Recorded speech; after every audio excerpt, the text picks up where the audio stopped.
What's up everyone, my name is Josh and this is Josh Unboxed, and welcome back to the Daily Grind, a video series in which I talk about particular cards, plays, strategy, news, and how it affects the overall sports card market. In other words, I'm just trying to find a way to help us navigate through the craziness that is the sports card world of today, as well as to help us make much more sound purchasing and selling decisions.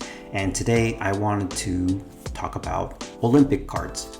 This was something that got brought to my attention by a couple of viewers who commented below in some of my videos about my thoughts on Olympic cards, and I think I kind of wanted to tackle it in this video. First and foremost, the Olympics, they happen every 4 years. So the question that needs to be asked is there an opportunity in Olympic cards, especially as we're heading towards the Olympics later on this year? And short answer is yes, there is a possible opportunity with Olympic cards. However, in terms of words of caution, we have to still understand that this event happens once every 4 years. And at the current state that we're in right now, the sports card market is booming, right? Who's to say that we're going to be in the same state 4 years from now?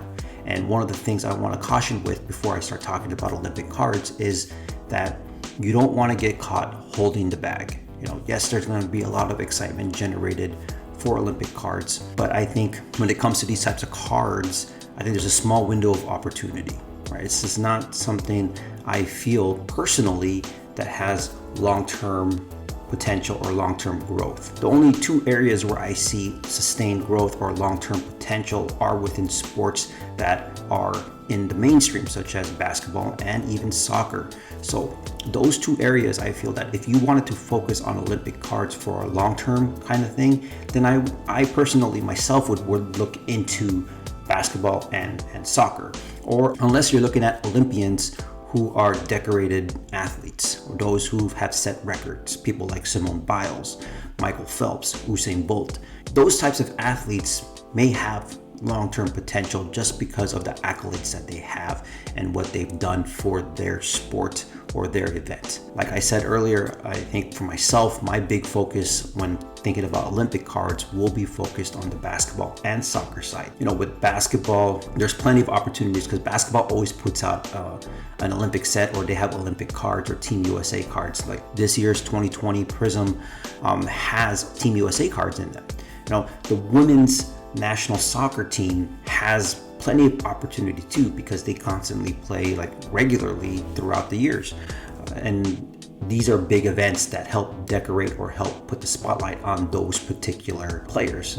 Events like the Olympics and the World Cup, those types of things really put the focus on those players. So yes, I think in those two areas, I think there's great opportunity there in terms of not only short-term, but also long-term. But when it comes to these other events like the 100-meter dash, the gymnastics competition, swimming, all these other Olympic sports, there may be some short-term opportunity here, but you still want to use caution because you don't, like I said earlier in this video, is that you don't want to get caught holding the bag, right? Because there's a good possibility that may happen. So if you're thinking about Olympic cards, then the way my strategy is for the Olympics is to focus on sports that have, or events that have long-term potential, such as basketball, soccer.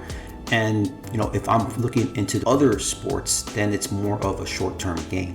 So now may be a good opportunity to start buying those Olympic cards prepared to right before the Olympics. So if you're looking for cards of Usain Bolt, like his Sports Illustrated for Kids, or Simone Biles, or even Michael Phelps, or we can even go back to other athletes who are significant in Olympic history. Now, these are just my thoughts. While I do think there is opportunity in Olympic cards, I feel that we still have to use caution if you want to tackle this on in a sense of trying to make a much more sound purchasing decision and knowing when to sell as well. Yeah, so that's about it. Just wanted to give my 2 cents on the topic. Not really going into specific details because I still need to do research myself. But if this is an area that you're interested in, then I say put in the research, put in the time, put in the effort to look into the events, look into the various athletes, check out eBay comps, check out prices, check out past sales histories, and see if these cards are trending up. As always, we take things with a grain of salt. We need to back it up with research and just looking at it. I hope you found some value in this. If you guys did, go ahead and hit the thumbs up button. If you haven't yet, please consider subscribing.